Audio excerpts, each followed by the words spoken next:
good morning and welcome to Good Morning Sri Lanka. It's the 26th of March and the beginning of a brand new week. And I have with me in the studio two guests who are here to tell us about the Jamboree to celebrate 100 years of scouting in Sri Lanka as well. And we have the regional scouts meet being held at Dambulla. There's Mr. Abdullah Rashid, Scout Director for the Asia Pacific region to the World Scout Bureau.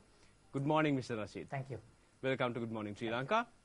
And we also have with us Mr. Janaprit Fernando, International Commissioner for Sri Lanka. Welcome, Mr. Fernando. Good morning, Harit. Good to have you on Good Morning Sri Lanka. Thank you.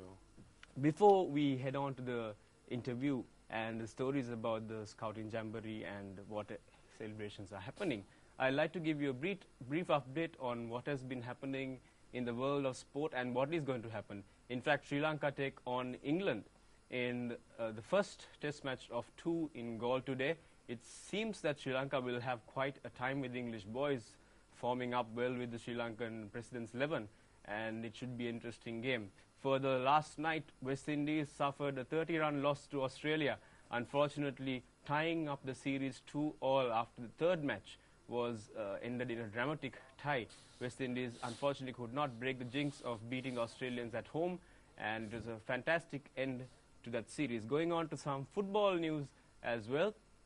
We had some interesting games coming up. Last Monday I told you to watch the game Manchester City versus Chelsea. Manchester City coming up on top, and now Manchester City in their weekend game drawing with Stoke, giving Manchester United the chance to come up trumps and have a lead which is unassailable over Manchester City.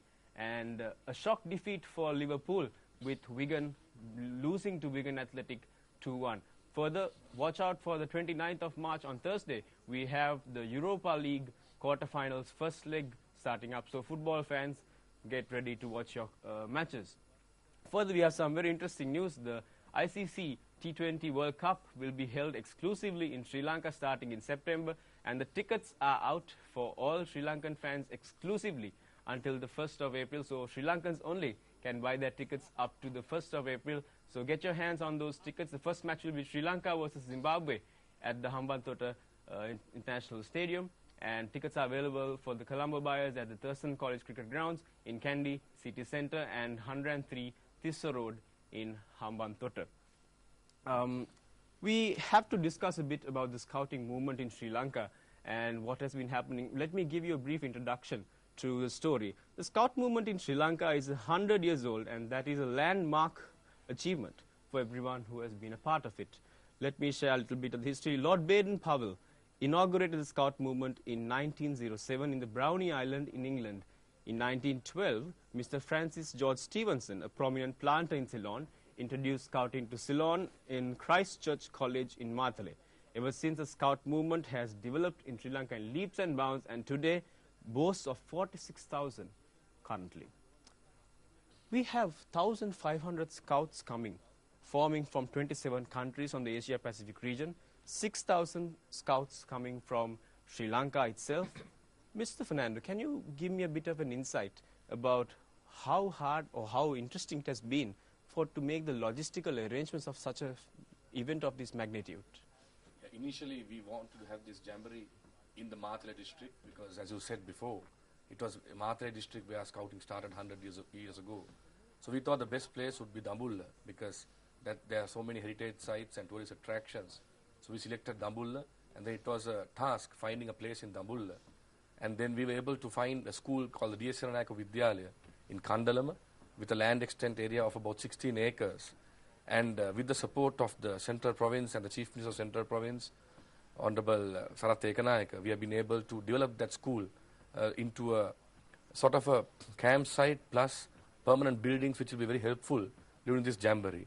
And for the past 2 years, we've been planning and working on this, and now it's a case of just welcoming our brothers and sisters from overseas and the locals starting on the 29th, and that we will be able to accommodate them and give them a wonderful experience of Sri Lanka. And also, Sri Lankans are known for their hospitality. And also, I'm sure all the overseas brothers and sisters are looking forward to our food because they love our food.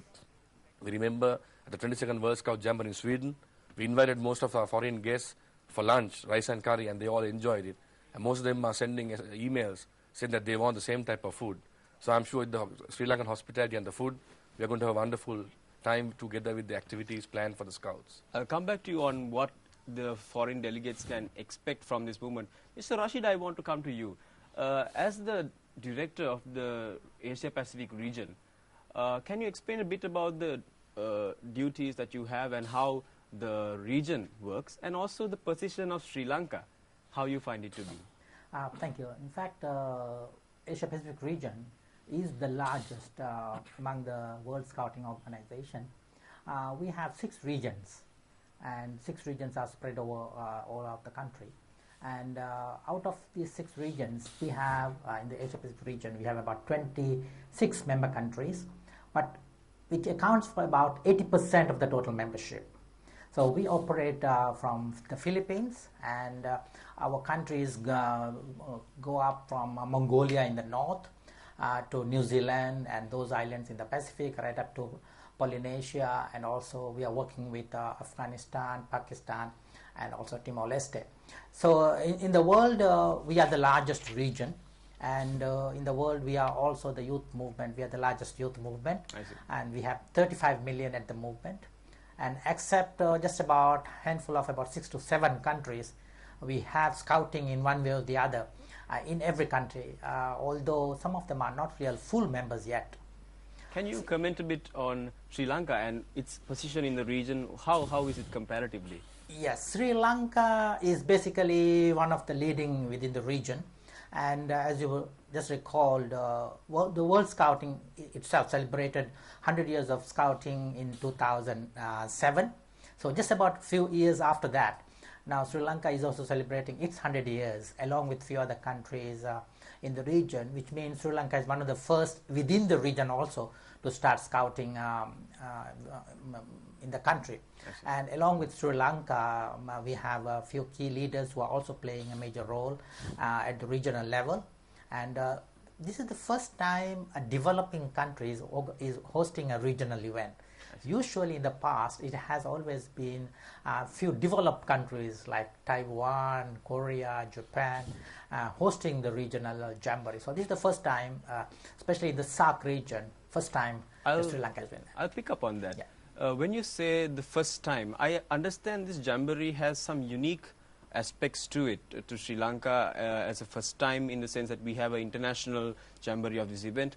Along with that explanation, can you tell us, Mr. Fernando, what are the foreign delegates going to expect? The activities, the culture. I also understand there is a availability for them to go on a tour after the jamboree as well. Could you elaborate? Yes, as in most of the jamborees, in either before the jamboree or after the jamboree, we have a program called the HO-HO, or the Home Hospitality. So we offer the same home hospitality program to the foreign scouts who are coming down, and most of them have opted to stay for 2 nights, 3 days. What will happen is that the foreign scouts will be divided into maybe groups of 1, 2, and they will live with the Sri Lankan scouts with their families back home.